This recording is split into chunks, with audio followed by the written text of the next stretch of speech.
Assalamualaikum warahmatullahi wabarakatuh. Alhamdulillah, wassalatu wassalamu ala rasulillah, Sayyidina wa maulana Muhammad ibn Abdillah, wa ala alihi wa sahbihi wa man tabi'ahu wa mawalah.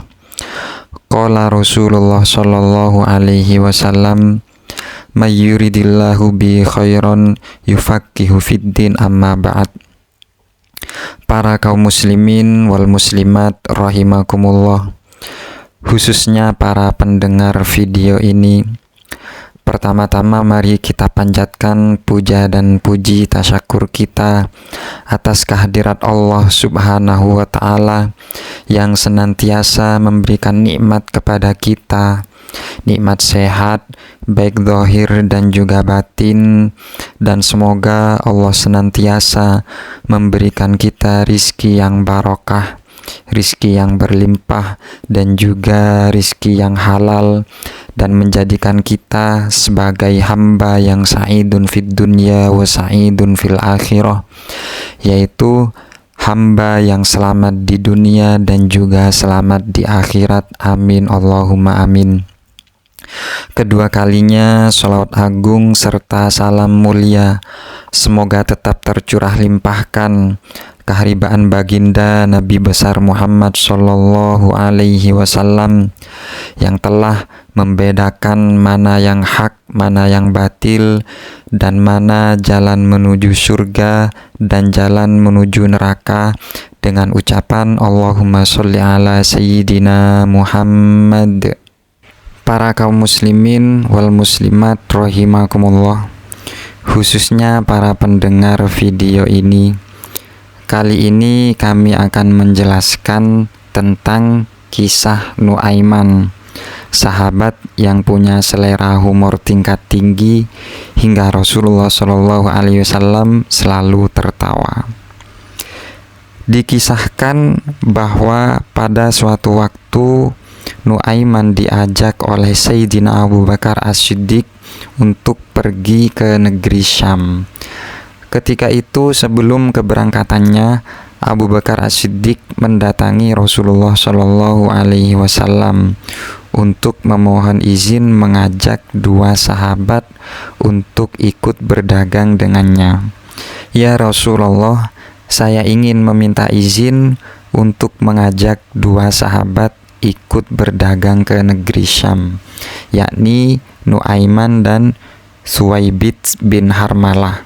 Tutur Abu Bakar, yang kemudian diizinkan mereka oleh Rasulullah untuk bepergian. Sesampainya di negeri Syam, semua dibagikan tugasnya masing-masing. Salah satunya Suwaibit bin Harmalah yang ditugaskan menjaga perbekalan. Karena dikenal sebagai orang yang sangat amanah, saat Sayyidina Abu Bakar As-Siddiq sedang pergi berniaga dan Suwaibit menjaga makanan, datanglah Nuaiman kepada Suwaibit di waktu siang mengatakan bahwa dirinya telah merasa lapar.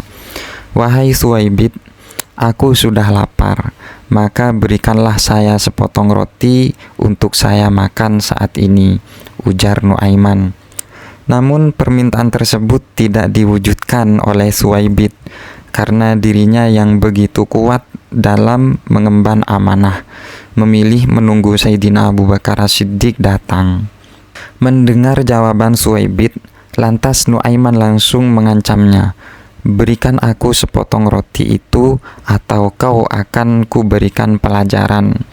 Namun tetap saja Suwaibit tetap bersikukuh menjaga amanah dari Sayyidina Abu Bakar As-Siddiq dan tidak memberikan sepotong roti itu kepada Nuaiman. Nuaiman pun bergegas pergi ke pasar, kemudian berusaha untuk mencari tempat yang menjual hamba sahaya di sana. Saat Nuaiman berhasil menemukan penjual yang dimaksud, ia langsung menanyakan satu persatu dari hamba sahaya tersebut yang ternyata berkisar dari harga 100 hingga 300 dirham.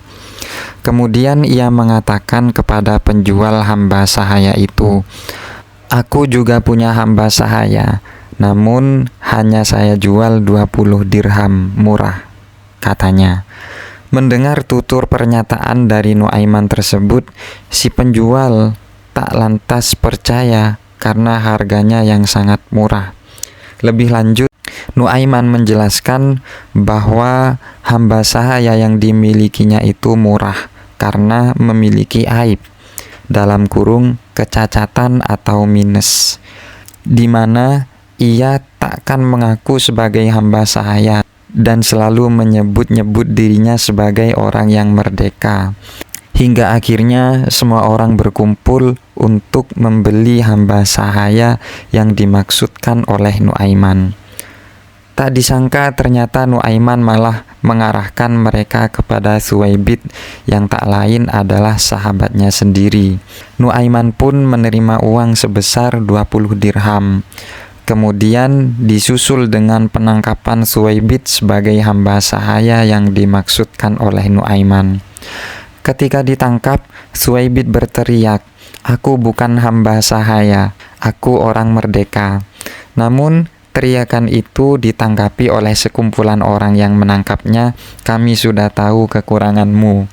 Mereka yang menangkap Suwaibit terus menghiraukan teriakan darinya sambil membawa Suwaibit dan menjualnya ke pasar. Selepas itu Nuaiman menjadi orang yang memegang uang banyak. Ia menggunakannya untuk membeli makanan, minuman, hingga hadiah untuk Rasulullah Shallallahu Alaihi Wasallam. Tak lama kemudian Sayyidina Abu Bakar As-Siddiq pun pulang dan kebingungan karena dirinya tak menemukan Suwaibit dimanapun. Dengan mudahnya dan penuh kejujuran, Nuaiman pun berkata, "Sudah saya jual, wahai Abu Bakar." Mengetahui hal itu, lantas Sayyidina Abu Bakar As-Siddiq tertawa dan menanyakan apa yang sebenarnya terjadi. Nuaiman pun menceritakan semuanya secara detail hingga titik di mana Suwaibit yang notaben sebagai sahabatnya sendiri akhirnya ia jual.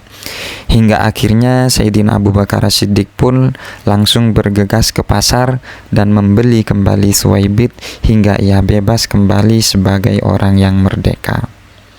Sepulangnya mereka ke Madinah, kisah ini diceritakan kepada Rasulullah Shallallahu Alaihi Wasallam.